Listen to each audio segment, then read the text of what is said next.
It may be an open mic moment that speaks volumes. President Obama at a nuclear security summit in South Korea today. What exactly is he talking about when referring and speaking with the Russian President Dmitry Medvedev? Listen carefully on this. My wife's like yeah. That's not my wife and I have more questions. I trusted this information. We're living that.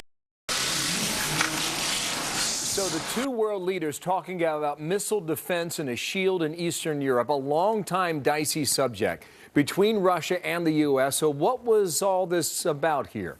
Chief White House correspondent Ed Henry on that. And good morning to you, Ed. How is the White House explaining this? Good morning. Well, good morning, Bill. As you can imagine, White House officials are saying that there's not much here because they're saying that the president is just speaking to the political reality of the situation, not just in Russia, where, by the way, President Medvedev, as you know, will be stepping down soon.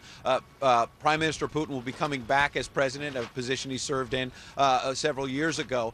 And that's the political reality that they need more time before they work out this missile defense issue. And then, of course, you've got a big U.S. election coming in November, and the president trying to reflect that political reality is not going to get much business done here in the U.S. until that election is done, whether it's missile defense or other issues. But I think the bigger issue here clearly is when you have the President of the United States saying, after my election, I'll have more flexibility. This comes after several times the president has said at fundraisers, in interviews, I've got 5 more years in office. It's one thing to be confident that you're going to win re-election. The question is going to be whether he pays a political price for looking overconfident and assuming he's going to win re-election and then be able to deal with all of these issues with more flexibility. Or you may argue that he will change policy, and some would suggest the irony here that this is an Etch-a-Sketch moment. What would they say to that?